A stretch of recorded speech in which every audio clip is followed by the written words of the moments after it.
Hello, Taurus. Great to have you here. My name is Shona. Today's reading is a general love forecast for November 2025. As always, take the messages that resonate and release anything that doesn't. Don't forget to like and subscribe to stay connected with upcoming readings. Let's see what's headed your way, Taurus. And all the wonderful things that are going to be coming your way. First of all, let me just talk about the energies that I'm picking up here. And then we'll go a little bit into, the other cards that I drew out. First off, for this machine, okay, it's the Wheel of Fortune in the center of the spread. It's by all means a very, very good card. But I feel like in this is that, it takes in inputs and then it spits out outputs. And I feel like for many of you, this is your contribution. Okay, you have a lot of skills to offer. You have a lot of specialized knowledge and expertise and know-how. And many of you are great with problem solving, troubleshooting, supervisors or managers or people that are in charge of big accounts or large quantities of data or doing quality control. And this is your input. And you're putting in a lot of work. And you put it into this machine, and of course, it's going to bring about a lot of prosperity, right? So you're coming into it believing in the system, believing that if you work really, really hard, you're going to get where you need to be because the machine will reward you, right? And the greater the input, the greater the output. So you kind of come into the world or come into this work environment really believing in it. And then you kind of feed into it. But then along the way, you kind of encounter the opposite scenarios where people that don't have very much, they don't come with all the skills and all the expertise and all the educational background and all the life experiences or even the work experiences. They come in very, very subpar and just underwhelming. And they're also feeding into the machine. And they're also getting a lot of prosperity back at them. So is that really fair? I don't think that it is. And especially, in your predicament, I really don't feel that it is. And you don't feel that it's fair. But yet you're encountering situations in your work environment and in your professional life where people that have, an underwhelming amount of skills, they're being treated the same way that you are treated, where you spent many, many years cultivating and honing in on and perfecting your craft. And you're not, or you are getting the same level of recognition, and it just feels very unfair, unjust. I also feel many of you Taurian people on either side of the coin, okay? So many of you right now are in a really, really good career path. And I feel for many of you, you could be 35 to 45, okay, that age group. Quite successful, having a lot of people that you command. Everyone looks up to you to solve their problems. Some of you have a large following. So that means you have a lot of people that are working under you. And they're doing the dirty work for you. So you're commanding them and they're doing the dirty work for you.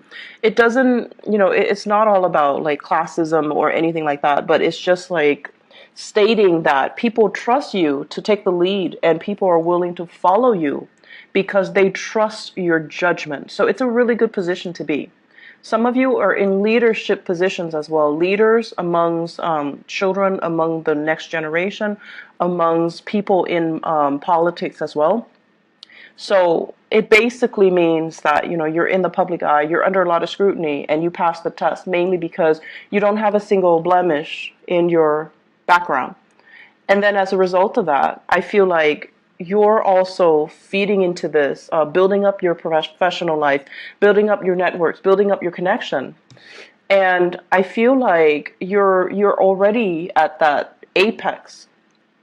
And there is this sense, for those of you who are dealing with, there's this sense of I can just coast. I can just, put in very, very little amount of work. But, even then, you are perfectionistic. So you're not going to be underselling yourself. But I feel it's almost like I can coast. I know everything there is to know. I can come to work without ever being stumped by questions. And so you feel almost as like it gets to that point where it's like, what else is out there? Should I explore new horizons? I want to, but I might be stuck with a specific skill set that are not transferable to other industries. So where can I go? Where can I apply my skills? Where can I go so that I don't have to start at the bottom of the totem pole, but rely on the skills that I already have under my belt and kind of expand upon it. Many of you are seriously thinking about a change in your geographical location. Where do I want to settle down? Where do I want to buy property? Where do I want to have children? Where do I want to raise children? Do I want to be here or overseas? So there are a lot of issues that are coming through more on the long-term ideological front. Do I want to settle here or do I want to move somewhere else? And I feel a lot of foreign energy, such as, with the Wheel of Fortune, this deals more on the global scale. Am I happy staying in this country or should I make a move elsewhere? And I also feel as well, all my skills or all of my work experience is in one country. Is it transferable or translatable into another work environment or into working in another country? So for example, some of you might have a lot of schooling and a lot of educational background in one country. So for example, you have even, I want to say let's say an MBA in one country, or you have a doctorate degree in one country. And if you were to move, those degrees are not transferable. And so you find yourself kind of stuck, right? You don't want to start over, but at the same time, it's really difficult for you to make that move, that transition, when the degrees themselves are not recognized in the new country. And then many of you want to change, I'm hearing change jurisdiction. Like you might have a license in one state and you want to practice in another state, but you have to redo that process. You have to get the license in the new state. So all of these things are coming up for reexamination.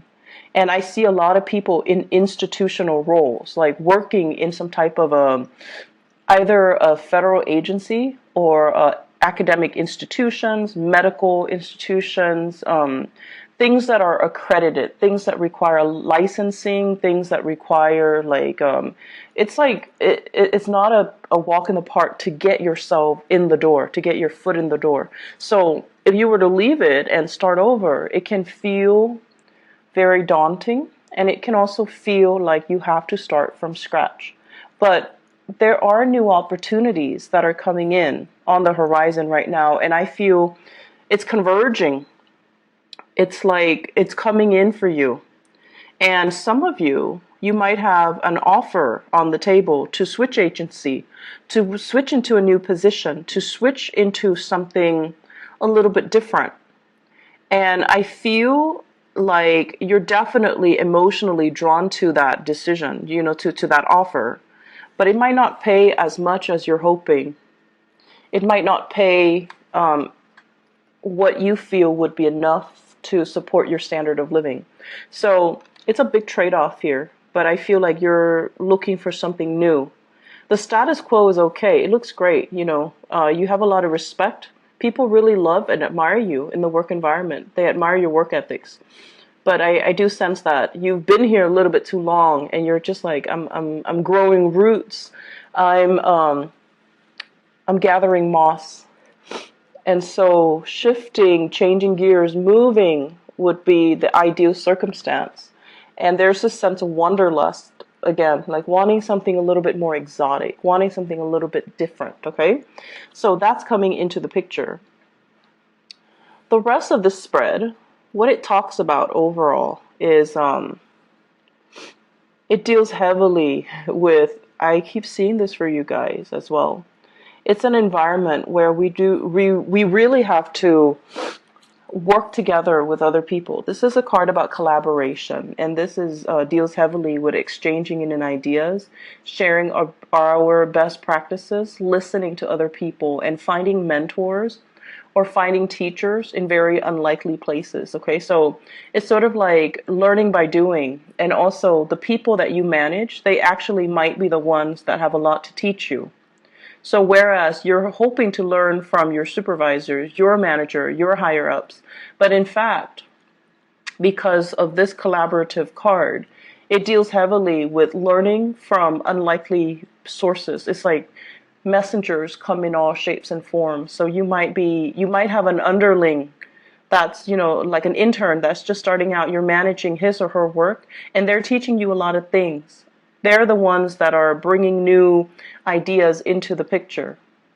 And so I feel here it's kind of like allowing yourself that humility to learn from people that might not have as much experience as you do, but because they're looking at the same problem with a fresh pair of eyes, they're able to arrive at creative solutions that you might not have thought about. So I feel a lot of collaboration coming in, sharing knowledge, sharing skills, sharing the best way to do something.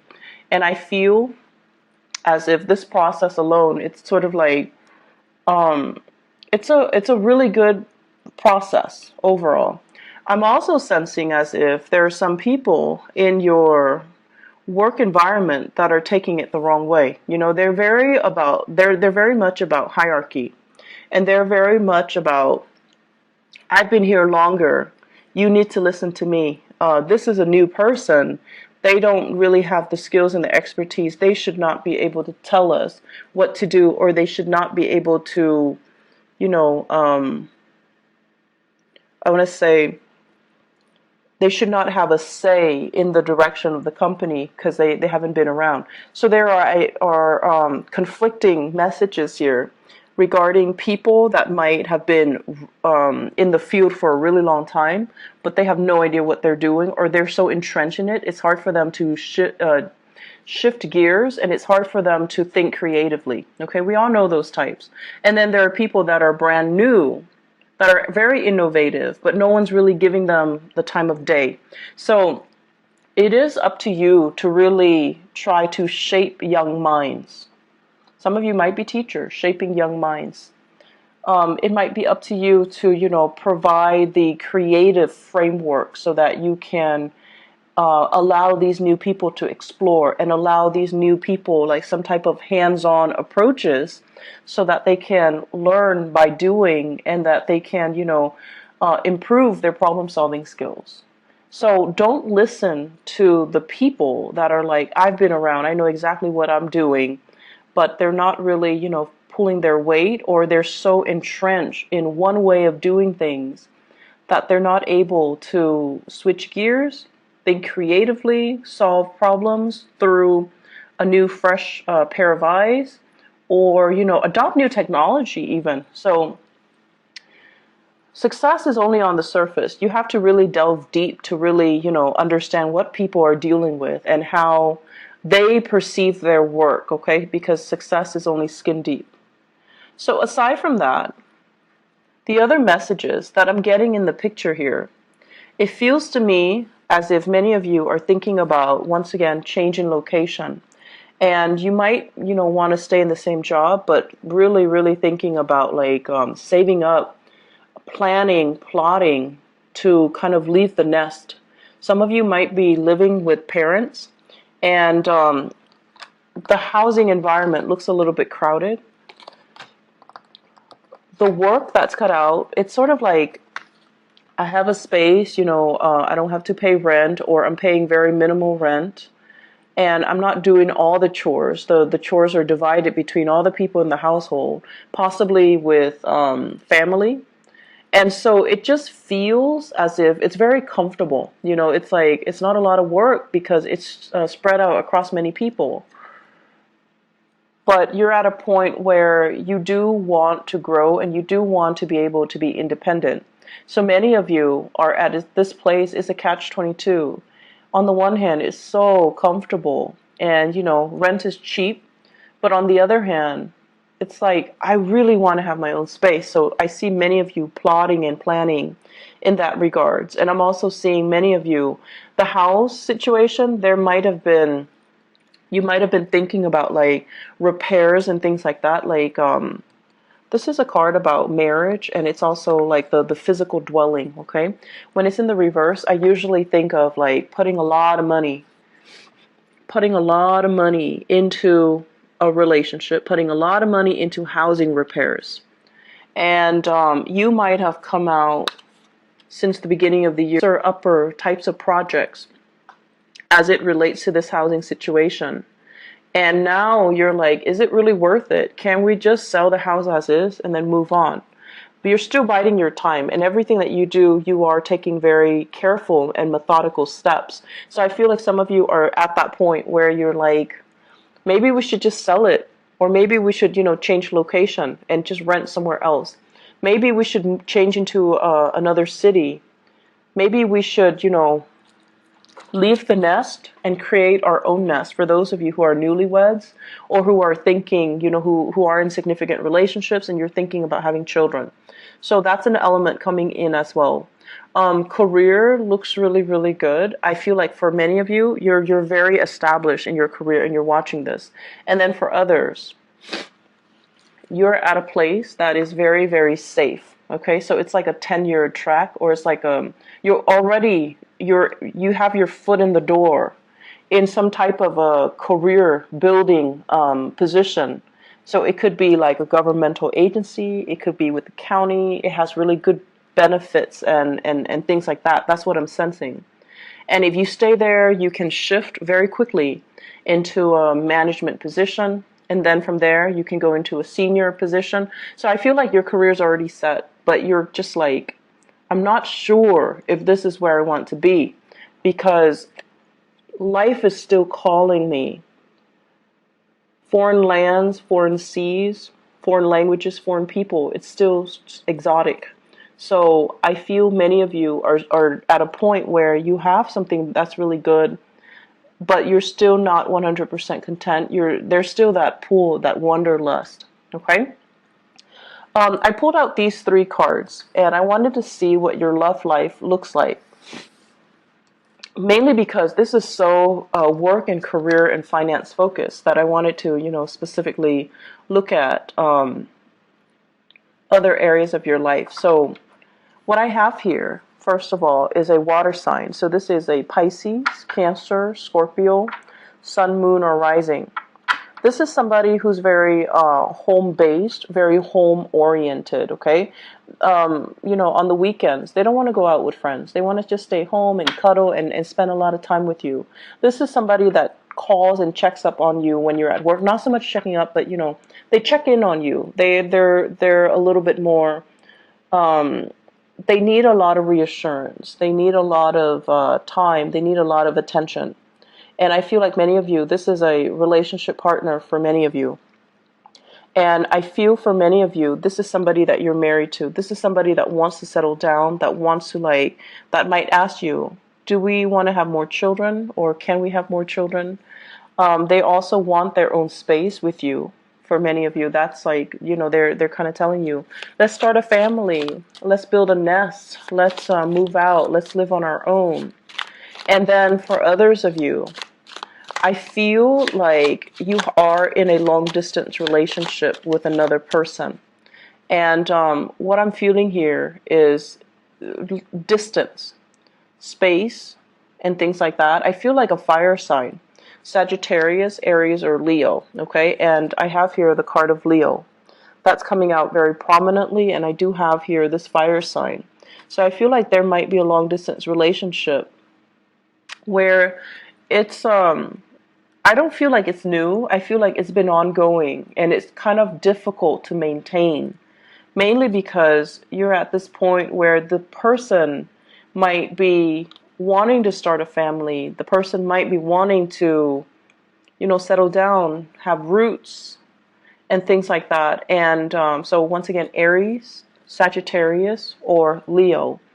And it just feels as if there's a sense of longing. There's a sense of both of you mutually missing each other, like really longing for each other to be nearby. And I feel like it's starting to it's starting to be very difficult to come together, to reconvene, to connect. There might be time differences, you might be on different time zones in different areas in different countries, and so it's nighttime where they are, daytime where you are, and you can't really Skype, you can't really connect, you can't really FaceTime, you can't really see each other, you can't really share. And then there are days when you've had like a really bad day and you want to call them and they're not there. So it just feels almost like timing is kind of working against you in this relationship. And you're watching the time kind of tick away. And so it's hard. Long distance relationships are hard, but I definitely feel the emotions are there. The longing, the love, the affection, the commitment is there. It's just getting, I feel like it's difficult for the other person more so than it is for you. You've got your career, your wealth, and your that you're building.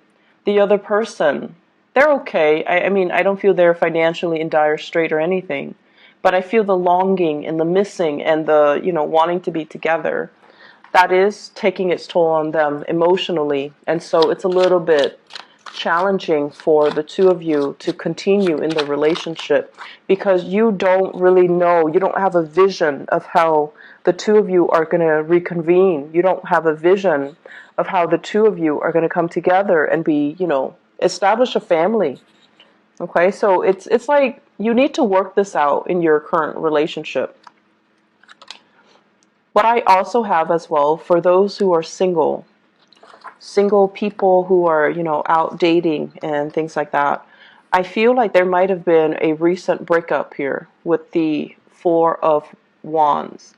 A recent breakup. So it could be a fire sign, Sagittarius, Aries, Leo, a water sign, Pisces, Cancer, Scorpio, or even another earth sign, Taurus, Virgo, Capricorn. And what you're doing here is this is the end of conflict. So this is kind of like